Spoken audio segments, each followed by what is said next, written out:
Hi everyone, Turd Flinging Monkey. How you doing?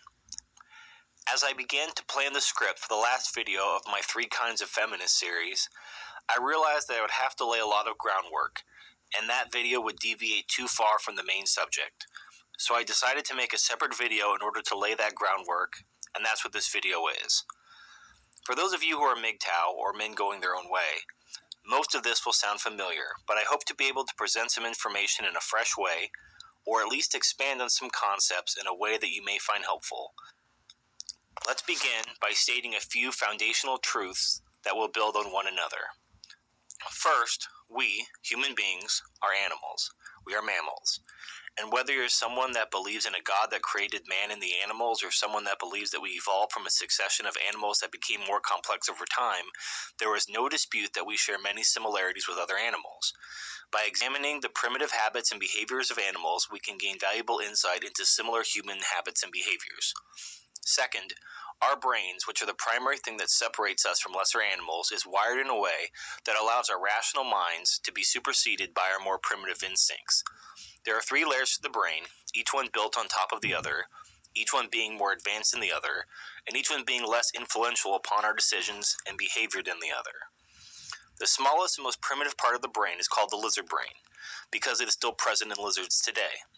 It controls bodily functions like your heart rate, breathing, balance, as well as survival and reproductive instincts. This part of our brain is connected directly to our brainstem, and the functions of it are automatic and almost completely out of our conscious control. The second part is the emotional center of the brain, known as the limbic system, also called the mammalian brain. This allows us to feel emotions, record memories, and judge experiences as good or bad. It also regulates the chemicals that cause pleasure and happiness. This is the part of your brain responsible for gut feelings that you can't rationally explain. The third and most advanced part is the neocortex, also called the primate or human brain. It is from this layer of the brain that we gain logic, reason, abstract thought, speaking, reading, writing, awareness, and conscious control of our motor functions. The third truth is that our instincts and emotions govern so much of our behavior that it's shocking. We rarely question why we want something. We just want it. And when we have it, it gives us pleasure or happiness. That's the limbic system manipulating you, and you don't realize it. And you don't fight it because they are your thoughts, aren't they? Your thoughts. The thoughts coming from the more primitive parts of your brain, the parts of your brain responsible for emotion, memory, reproduction, and even happiness, have made you a slave. They've led you and countless men before you to sacrifice yourself for nothing more than genetic reproduction. Some will tell you that feminism is the problem, that it's just a matter of unjust laws or communist conspiracies. They are wrong. The enemy that will betray you is your own biology. The male bowerbird builds an intricate nest to attract a female mate. The female, which only mates once a year, tours the bachelor pads of these would-be suitors, chooses the most impressive one, and rewards the male with sex and reproduction for his hard work. Another example of birds with similar simping behavior includes the male Eurasian jay, which gives gifts of food to the females as a way to earn the right to reproduce. Where did these behaviors come from? They didn't come from some bird feminist movement or social Marxists with beaks. They came from nature. Men are imprinted with an irrational desire to acquire resources, compete with one another, and sacrifice ourselves in order to attract a mate and perpetuate our genes through reproduction. No, it's not nature. It is you. I don't understand why is it so hard to look in the mirror and see that it's you. You say, you admit, it's not feminists who create that dynamic. It's men who create that dynamic for themselves. Let me explain to you why it's men. Because men, one, we have a patriarchal society. We have a society that was molded by men. This whole game was molded by men. When women try to not have this game, we get punished. You see, it's not women who say, oh, we want to make it hard on you. You're going to have to try and compete amongst each other to get the girl. No. It's specifically the women who do that are celebrated. The women that do that are put on top. This is what I've always said. And people never really understand me. They think that that means that I am one of those women who's making it hard on men or trying to use men's resources. And that's not the case. I know this because I'm one of the women who don't. And when you are one of those women who don't, men label you as a fuck up. Like, literally, you're a fucking fuck up because you didn't look to the resources. You happen to have wanted to see what kind of way you actually may like that person for who they are, you know, things of that nature, you know. When you actually show that you want to get to know the person for who they are and not want to take their resources and don't seem like one of those women who's going to just drain them dry. That is a person who is a lower tier woman in their mind. Even if, I guess from their mentality, they think of it like this. The right woman is supposed to shit test them, basically, and basically look to see who has the best resources, basically, and give them a hard time, basically, because they're supposed to be vying amongst men to get to that woman. It's because they think they want to basically compete with men in this regard. Now, you can compete in different ways, you know, you can compete for your personality, and in other ways you can compete, but they don't want to compete in those ways. They want to compete in that way more often, and they will see a woman as higher value when she encourages him to compete in that avenue. If a woman doesn't find those qualities attractive nor cares about them, then she's seen as someone who basically, in their mindset, they think that she couldn't look to a man or get a man who had resources. So now she's a desperate woman that no man wants. So then he doesn't want her because she's not one of those women that he wants to put on the pedestal. This is what I mean. This is why, to me, I've always talked about this. As a person who is, I've always said, I'm not a gold digger, I'm not a sugar baby, I'm none of those things. I'm more of a pick-me than anything, I guess, what people call a pick-me. And I've always known the life of a pygmy, the way men treat pygmies is like, basically like trash.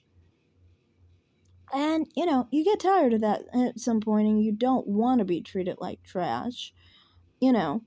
But, you know, if that's your nature and that's how you are, you know, you're not really made to look to people's resources like that because that's not how you look at men. And the reason I don't personally look to men like that is specific to the fact that this is not a mental thing, it's a social thing. Not everyone grew up around men.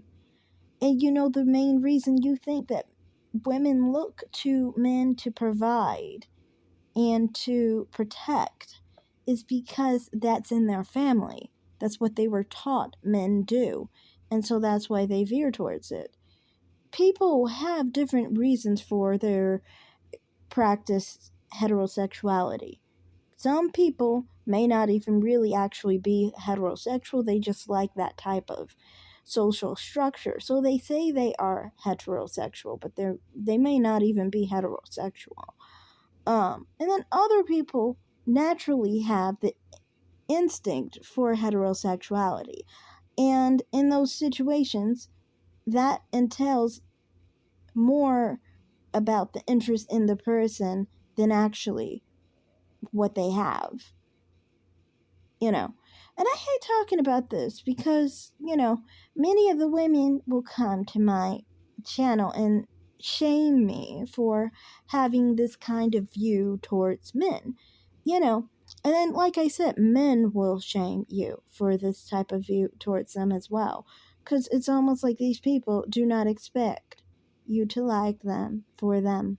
Because they don't think women are capable of doing that.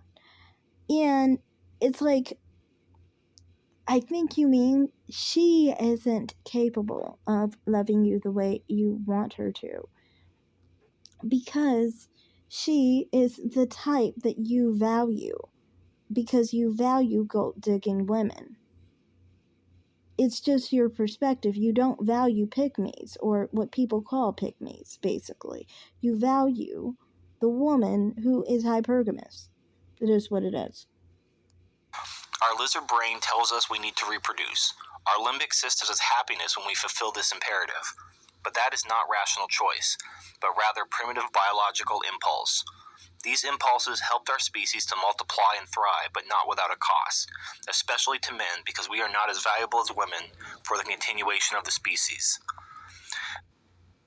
No, not really like that. It's really honestly a two-way street on that, because you're saying you don't think you're valuable enough because she went with some man who she thought was better than you, right?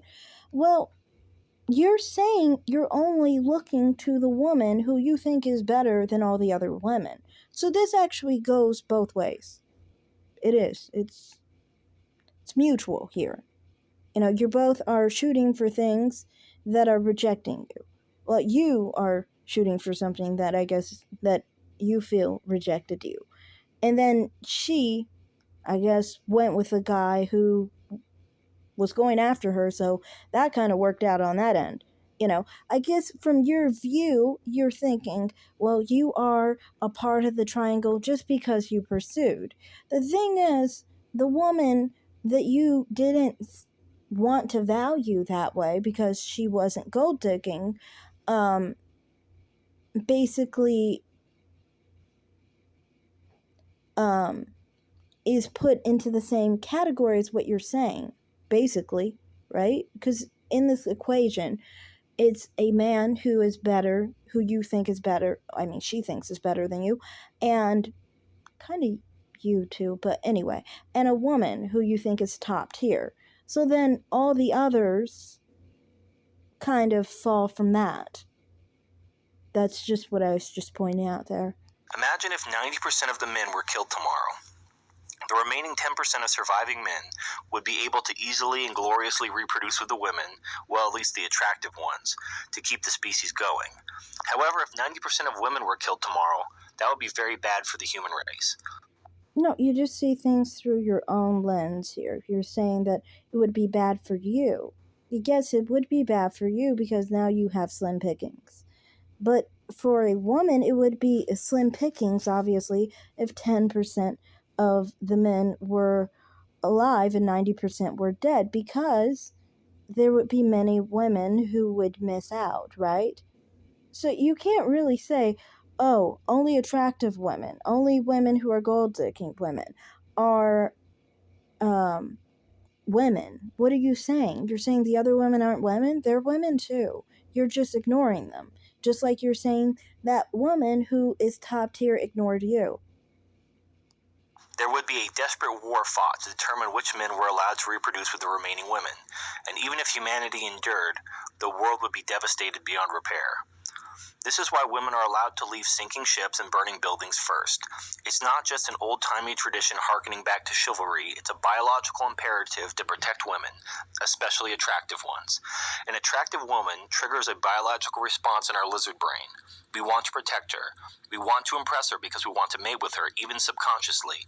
It doesn't matter if you're faithfully married or gay. You will feel the desire to protect and be friendly to attractive women. It's completely instinctual. You can't control it. Women can't control it either. Although men are ultimately sacrificed in service to the survival of the species, women are no less slaves to their lizard brains and limbic systems. In fact, their hormones make them less rational and more reliant on emotional thinking, in case you haven't noticed that before. A woman's biological imperative drives her to find a man that will provide her with resources and protection. In the animal world, pregnant and nursing mothers are vulnerable and require significant... So, first off, on the whole protection thing, this is what I never get. Why is it's always expected that women prefer or have interest in men to protect and provide, when in reality, this isn't the case always. Like, someone can want that. And I don't understand this. I'm like, you do know, like, for example, there are gay men out there and they like men. Are you saying that they're looking for a man to provide and protect them? That's why they like men? Because you know that's not the case. You know it's more so about physical attraction. It's more about emotional attraction. Those are the things that more so are in play in those situations. But you think that women can't be attracted to men in the same way. Why not? Maybe there's a sense of traditionalism that's in heterosexuality, but heterosexuality is not always connected to traditionalism. You know, it could be normalization and what one is used to, and so that's what they seek out. But that doesn't mean it's nature. Personally, for me, I just want to use my perspective. I've never thought that men were supposed to protect me. And I've never thought that men were supposed to provide for me. Because, one, it feels like it's imprisoning for a man to provide for me because I would owe him so much for him to provide for me. I've never taken money from a man, ever. I've admitted I've given money to men in the past, in several instances. One I gave like a lot of money to, but another, like the others, I would like pay for things like dating and stuff like that. But my point is that personally for me, I've never been the type that would want men to provide for me. I would feel weird about that.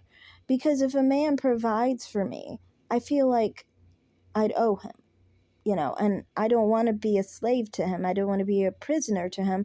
I want to be around him because I want to be around him, because I like him. If I want to spend my time with him, it's because I like him. If I don't want to spend my time with him, it could be just that I'm only sexually attracted to him and I only want him for sex. For me, I have honestly two sides to my sexuality. I have the physical, the sexual, and the emotional. So I have two sides, sexual and emotional. And my sexual side is much stronger than my emotional, but hypothetically, I've always been with a mentality where I would love to find someone who was emotionally compatible to me, you know. And that's not through money. Money is just paper, but it's not actually the person. Who is the person connected to the money? How does the person connected to the money look, of course, because I am physically attracted to men, off of their looks. And who is he as a person? And then, the reason I don't look to men for provision is because I didn't grow up with a father figure who provided for me. So why would I see men as providing for me? My grandparents, my grandfather did not provide for my grandmother, even. They both worked. So, I mean, to me, from my perspective, I don't see it that way. My mother was not with my father because he died before I was born. So for me, I wouldn't see men as a provider. I don't understand. You just think people just wake up and think men are my provider. Like where the fuck are you getting that information from? If you've never had a man provide for you, you've never seen a man provide for your mother, how the hell am I supposed to see men as providing for me? I don't get that shit. I really don't. That makes no sense to me. Then on top of it, protection. You really are thinking of white fucking picket fences at this point, in my opinion. You're thinking everybody's marriage is so perfect, okay? Everybody's relationship is so beautiful, okay? It is so much better than being single. No, no, no, no. You don't know who has witnessed other people's marriages to understand that protection is antithetical to marriage, in my view. That's taking a risk. I don't see it that way. It's like me saying, I bought a tiger for, well, not completely like this, but to me, it's like I bought a tiger for protection. Not knowing full well the tiger might turn on me and fuck me over. That's my thing. It's like, I'm not saying that men are predators, men are bad people, no. But what I'm saying is this. I grew up in a household that was a single mother, a safe household where there was no violence, a peaceful household that had no problems. And then my mother grew up in a household that specifically was a two-parent family. That two-parent family was a family, married mother and father, and that was a household where regularly the father would threaten the mother, my grandmother, with a gun. It's a regular occurrence, enough where the kids knew where the gun was, and the police would come out regularly. And one of the times, someone didn't tell the police officers where the gun was, so they could not take him away because they didn't know where the gun was. Anyway, the whole point was, in that whole situation, was clearly it was tumultuous. A tumultuous situation, okay? That's what I understood. Like, look, you can have a marriage where basically the man is a health risk, a safety risk. Your protection, your safety is at risk with this person in your life. And it's not that I specifically think that men are bad. I don't specifically hate men. No. This isn't even about men at the end of the day.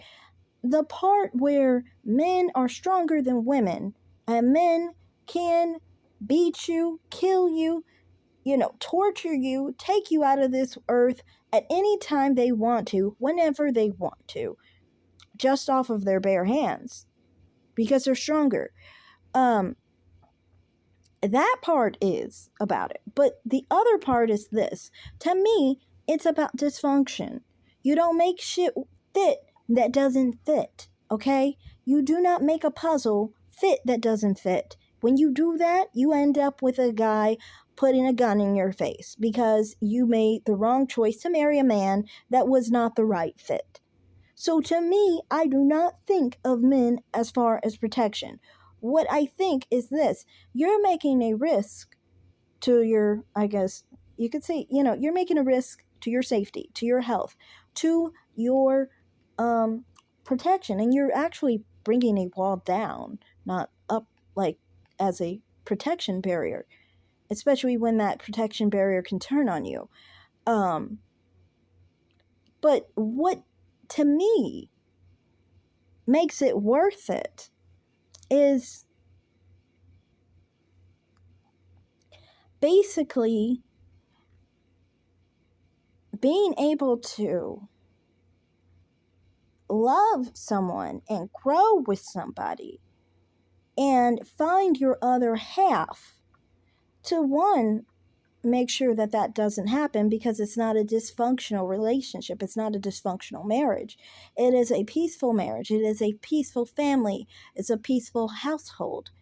That's what you should be working towards, and focusing on resources and money is not going to get you there, because it's just going to get you to thinking about the resources in the money, but you're not thinking about the person. You're not thinking about the man. You're not thinking of who he is. If you actually love this man, if you actually like this man, if he loves you, that's what you're not thinking of. You're thinking of resources. And I think if you need resources, go get a job.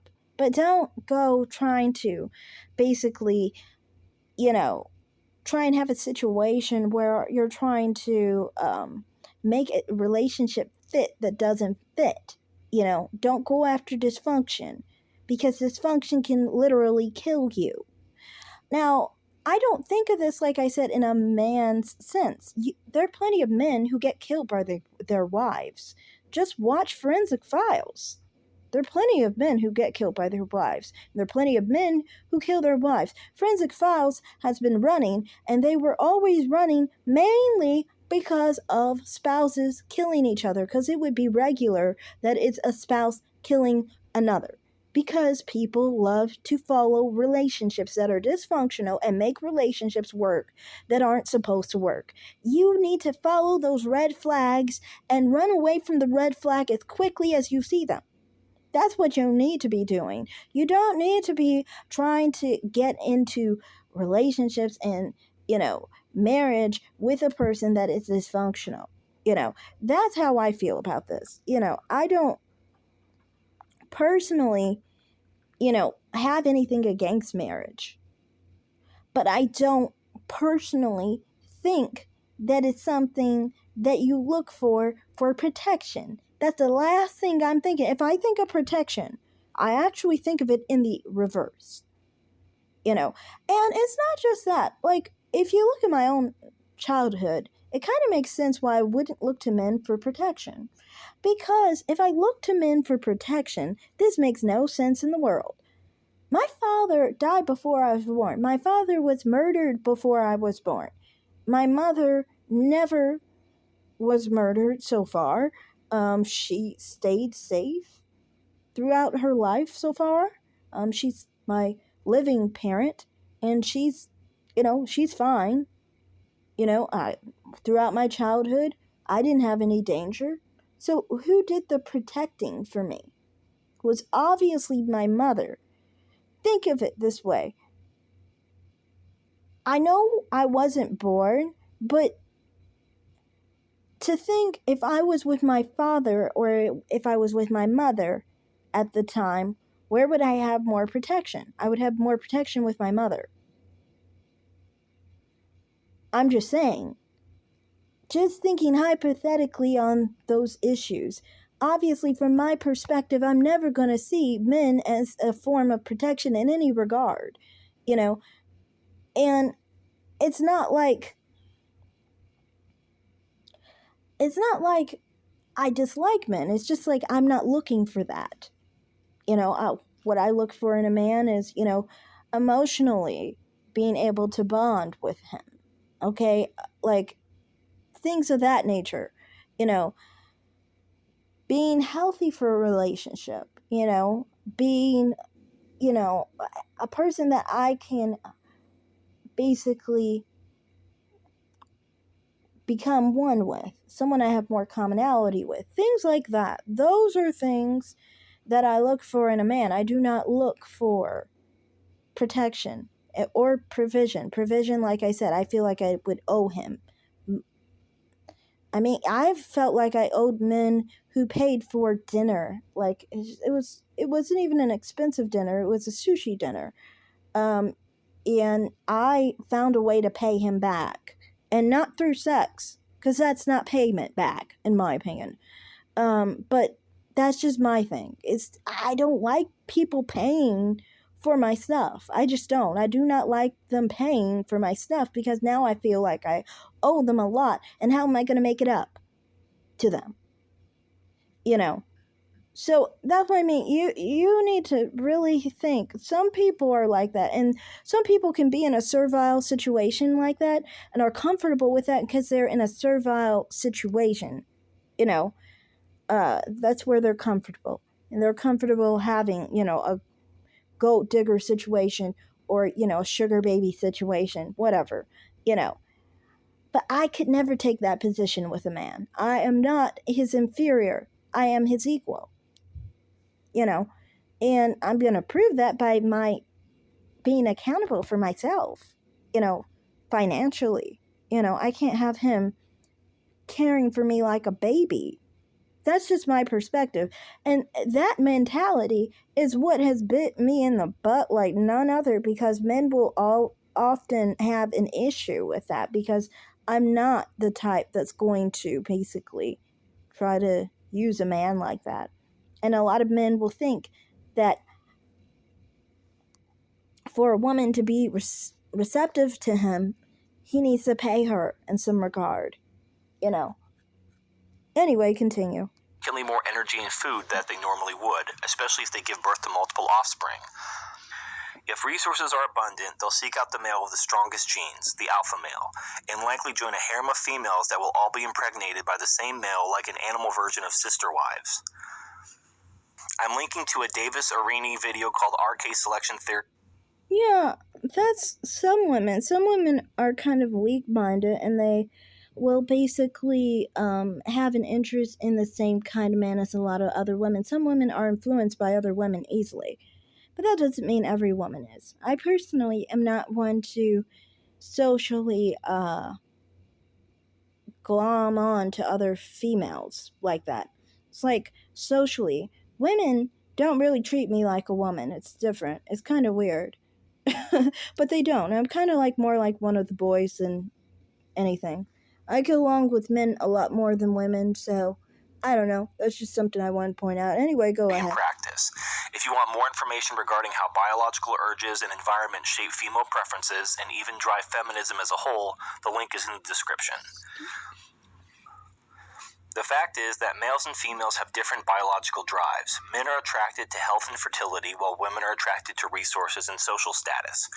This means that men and women experience love in completely different ways, which brings me to the fourth truth I have to share with you and the reason for the title of this video. Women will never love men, at least not in the same way men love women.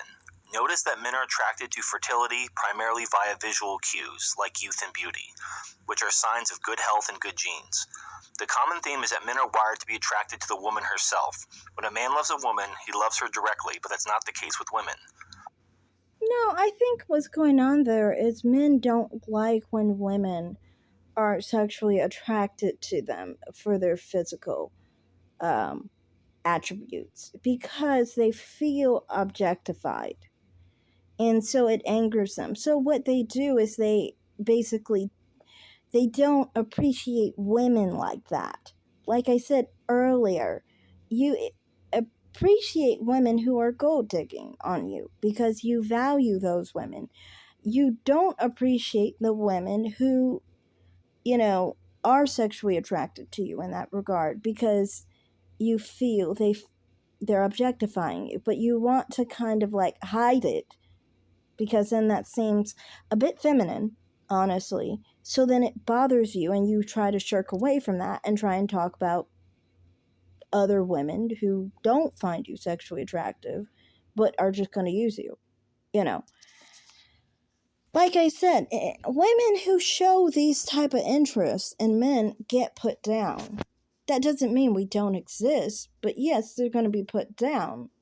And to me, I kind of have this perspective that, like, true, a lot of men may have issue with it, but it goes back to the whole thing: if it doesn't fit, it doesn't fit. If you're not yourself and you're trying to be something else, like a gold digger, or trying to go for things that you're not really interested in a man, and you're actually interested in him as he is, you're just gonna get dysfunction, because you're going for things that you're not actually interested in. So that's just my perspective on that, but continue, dude. Notice what women are attracted to: resources, primarily via social cues. In nature, male-animal competition ensures that resources go to the fittest males, and thus resources are an indicator of a desirable mate in primitive groups. Not only that, but again, the female needs more food during pregnancy and child-rearing. When you consider the biological reasoning behind it, it makes perfect sense. Here's the problem. Women aren't attracted to the man himself, but what he has and what services he can provide to her. In primates, if the alpha male is overthrown... Yeah, I can understand what you're saying there. If women were unable to do for themselves. In humans, we are able to do for ourselves. So that's why I don't get. It's like you do know, like some women, women like myself, we provide it for ourselves our whole life. We've worked, we provide it for ourselves. We haven't used any man to get where we are in any regard. So it's kind of like financially, you know, you can take care of yourself. Then why would you look to men to provide for you like that solely? You get what I'm saying? Like he can provide, he can contribute, and you can contribute, and together you can come together with something. But it's like with this situation, I feel like a lot of the time these people don't realize that women are able creatures just like men. You know, men can have success and women can have success. And this is the thing, a lot of the manosphere will say they are trying to give advice to men, and the advice they give is gender neutral if you really think of it, because anyone can do that. Anyone can live that life. Anyone can better their lives. Anyone can make a lucrative income. Anyone can better their life. You know what I mean?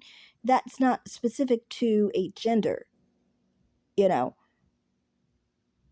And I find that interesting because it's like, I never really understand it, why people always say that it's specific to men, you know?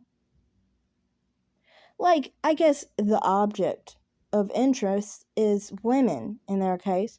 But what if your object in interest is men, but you still have the same intent? Anyway, The continue. females will simply begin having sex with the new alpha male. They don't give a shit. A woman's love and loyalty will disappear. If a man is providing fewer resources, then she can get somewhere else. Women don't say it like that. They have little euphemistic phrases like, I need a man that can take care of me, or he needs to support me, or something along those lines. She's basically admitting that she's a long-term whore. Yeah, I don't know. To me, I think that it's weird to me when, like, I hear that some women ask that, but I'm like, to me, I never look at men as taking care of me. I think you go really wrong looking to a man to take care of you, because I'm putting my trust into him, putting my trust, my life into him. Why would I trust him with my life? I mean, I live with myself for almost 30 years now. Not 30 years, I'm 29. But I lived with myself for a long time, dang it. So, I mean, why would I put my trust into a man like that financially? It weirds me out. It really does. Just for me, I just wouldn't understand that, to me. But I mean, there have been many times where men that I didn't find attractive would try to use their money to get somewhere. And it makes so much sense now, because it's like, oh, is this what they're thinking of? Because for me, I would always be like, that money is not going to make my vagina wet. Like, you know, getting to know me, trying to emotionally connect with me would be a better option. Especially, obviously I'm not attracted to you. So I would think maybe getting to know you, maybe finding out you're a better person and you're a nice person and you're a nice guy and you're a good guy. Things like that would make sense to try to appeal to me. But trying to appeal to me through money is just so odd to me. It's like, I don't want to be your slave. You know? I don't want to be your slave. If I want a man, I want him on my terms, on my regard, because I like him, not because I need some money. I don't know. Anyway. She loves you as long as you're providing for her, but God forbid you become sick, unemployed, or disabled and can no longer work. They may still love you in their own way, but at best, it's the same kind of love someone might have for their car. The car provides them a service, and if it's a luxury car, perhaps social and emotional benefits like status, pride, and even happiness. This is the extent of the love a woman is capable of having for men. They'll love you until your usefulness has run out. Let's say you I think, what if the women that you're chasing after aren't attracted to men? Sometimes I think that, if she's just attracted to your money and that's how she sees all men, maybe she's not attracted to men at all. Maybe she's just using men for money because that's what you let her do to you. You let women use you for money. I'm not saying you personally, I'm saying hypothetically, the people. You let women use you for your money, and then, she doesn't like you because she's using you for your money. I just think, doesn't this come down to who you picked? Who you chose? And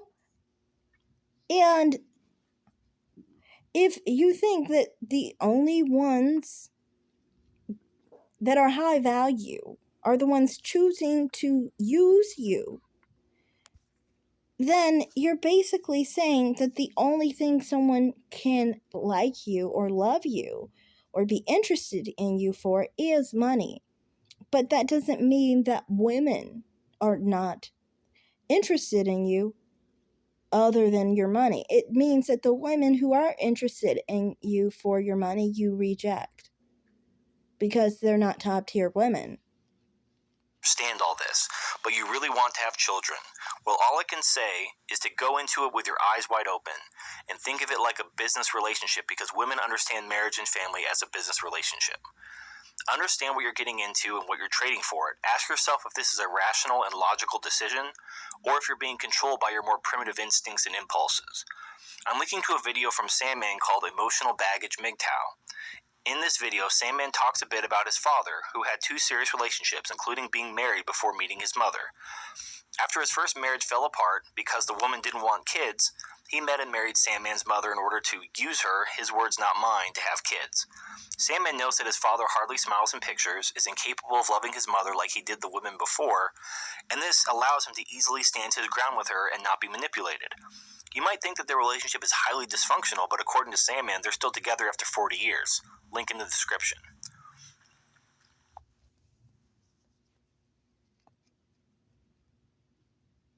Yeah, I think that makes sense on the emotional baggage thing, but I don't understand.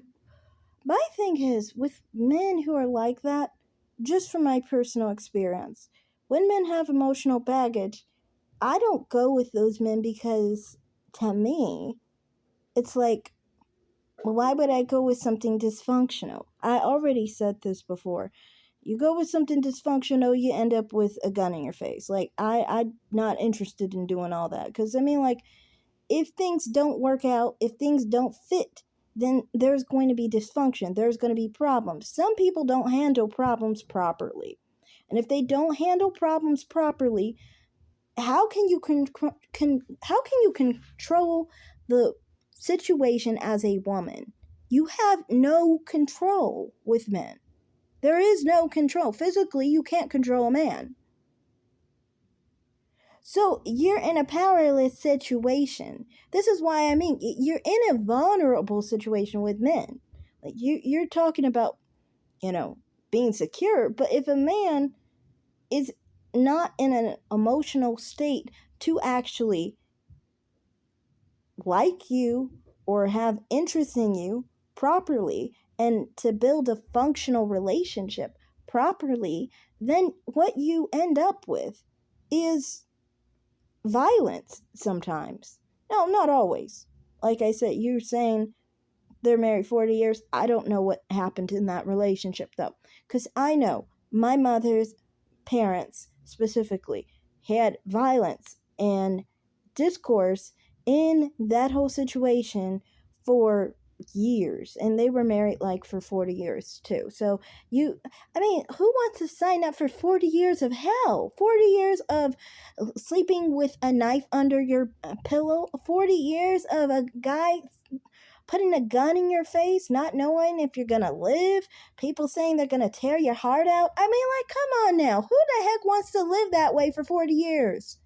My mother has been single for decades, okay? Like, my mother's always been single, okay? And she is living a peaceful life. There are no men throwing guns in her face. She is not sleeping with a knife under her bed, under her pillow. You know, she is not being told somebody's going to cut her heart out. You know, she's not having any of those problems because she chose peace over dysfunction. And if that entails being single, you have to be happy being single. And I do agree that one thing, if you can't find a functional relationship, it's best to go single.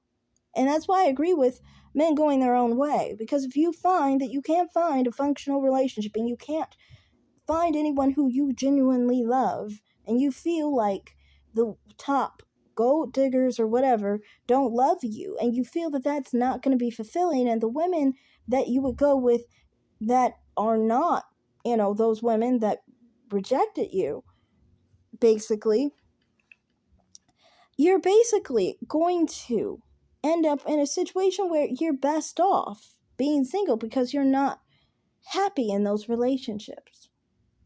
So I agree with that.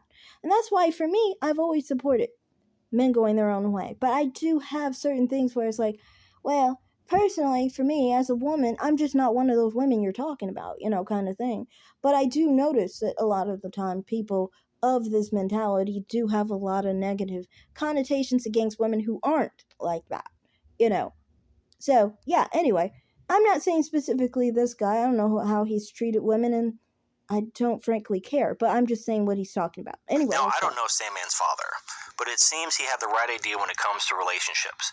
They are little more than business contracts, but the primitive parts of our male brain urge us to make terrible deals in this arena, which is ironic because men tend to be much better businessmen outside of sexual relationships.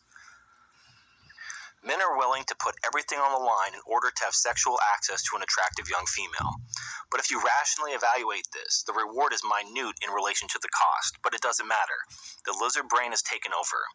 Reproduce, says the lizard brain.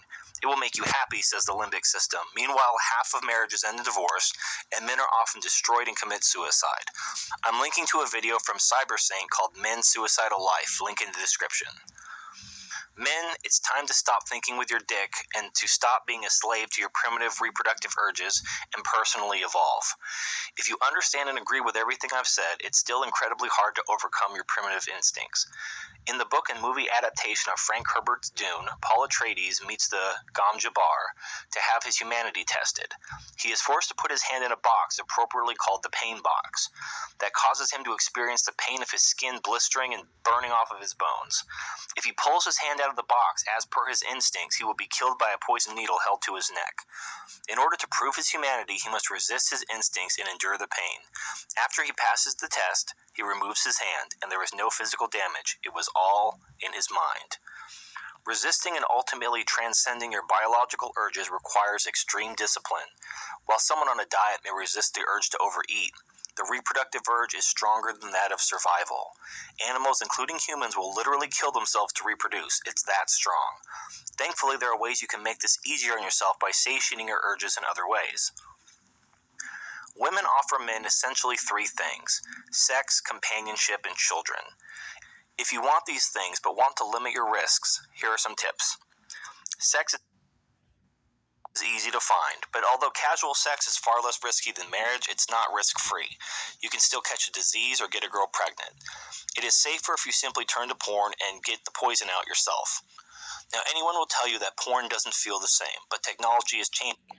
Yeah, I wanted to say, I don't think it's that painful, though. Why is it so painful to be single? I don't get that. I really don't. To me, it never makes any sense. If you're in pain, being alone with yourself, maybe you're not meant for being in a relationship at that time, because you need to work on yourself and being happy with yourself and being comfortable with yourself. alone, single, you know? That's what I think. Like, it shouldn't be painful. And if it is painful, I guess I get what you're saying, that you should be dealing with that pain by working against it and working through it, you know, to get to a point where you don't feel that pain anymore. But yeah, to me, I just feel like in this whole situation that you're talking about, like, you're talking about basically that it is more painful for you to be single than to be in a marriage where you're miserable. Why? I don't get that. Why would that go against your instincts? Your instincts usually encourage you to be around things that feel physically comfortable to you, emotionally comfortable to you. Being away from someone who is toxic or dysfunctional would be the sense of um self protection, self um defense, honestly. Because it would be a situation where you are protecting yourself from any harm that may come your way, on a logical basis. But I guess maybe you're saying your primal desires are stronger than your logical basis, and therefore you can't pull away from dysfunctional relationships. Personally, to me, it's never been a problem for me to pull away from a dysfunctional relationship because I don't want, I don't have any interest in those type of relationships, honestly. I don't I don't want stress. I don't want problems. Why would I add a person in my life that's going to be a problem to me or stress to me? I would rather them not be in my life. I mean, why do I need to add them? Especially if you understand from my perspective, I don't see them as a shield of protection, and I definitely do not see them as a shield of provision. You know, I don't want them to be. Specifically, I don't want to be beholden to a man like that. I would rather have a co-partnership where, we come together on finances. We both contribute to finances. We provide for our household as co-head of household. I don't see men as being the head of household. And that makes sense because honestly, in my life, growing up with my mother, she was head of household, of course, and my mother's family, the matriarch was the head of household. Makes sense, honestly. Ethnically, I do have Tuareg heritage. If you know what that is, it is a matriarchal society, which means that it's headed by women more so. So the household would be more headed by women. It's actually probably more of a genetic preference, maybe, or an ethnic preference. I don't know. I always think that's kind of cool. Anyway, my whole point in this whole thing is, I think, I support you guys being single and all that stuff and, going your own way and trying to find your own way. If it is functional for you and it's better for you, it's just like to me. I kind of find it interesting when people try and say it's all women and stuff, when it's like you specifically kept talking about the women that were gold digging, the women that you found more attractive, and those were women with the traits you're talking about. But that's not every woman. It's just what you deem as more attractive by emotional hypergamy or by even physical attraction. You know, those were the women that you were saying, but you're not talking about every other woman who's not hypergamous or a woman who is less attractive to you. You're not talking about every other woman. You're just specifically talking about some. And, if you're not happy with any woman, unless she's a gold digging, attractive woman, then I think, maybe you'd be better off, single. So that's all I have to say in this video. I know it's long, but I found this video really interesting, and I like to talk about certain things that I really have never talked about as someone who like I said, I'm not a gold digging woman. I just am not. I'm not gold digging. I'm not sugar babying. I remember in the beginning of my channel, people kept saying I was a sugar baby or something like that, and I liked old men. I like young men. That's my thing. I like men younger than me. I love men younger than me. I don't like men much older than me. Like men my age, okay, so I give some a chance. Yeah, I give a man a chance, but if he's older than me, hell fucking no. I'm sorry. That's just me, you know. I guess, like I said, I'm not looking for a fatherly figure. I really am not. And I always felt like people always said, if you don't grow up with a father, you grow up and you look for a father figure. That's when you're abandoned by your father. When your father just dies, then you don't do that because he didn't leave you. But yeah, for me, I've never looked for a father figure or someone to take care of me, provide for me, show me love. Um, Someone who is older than me. Fuck no. Like I have been worried about this because I'm 29, and I'm like, eventually I'm gonna be 30. I'm gonna be in my 30s eventually, and if my relationship doesn't work out, then I'm gonna have an issue because like how I'm not even attracted to men in their 30s like that. Especially not in their late 30s. Oh god, not in their late 30s. Fuck no. But like I still am attracted to men in their 20s. It's just what it is. Or early 30s, like 31, 30, 29, that's fine. But like late 30s, hell fucking no. Fucking no. I'm sorry. It's a man down situation for me, really, honestly. But yeah, that's all I have to say in this video. Thanks for watching, everyone. Like and subscribe and comment down below. Have a great day, guys. Bye.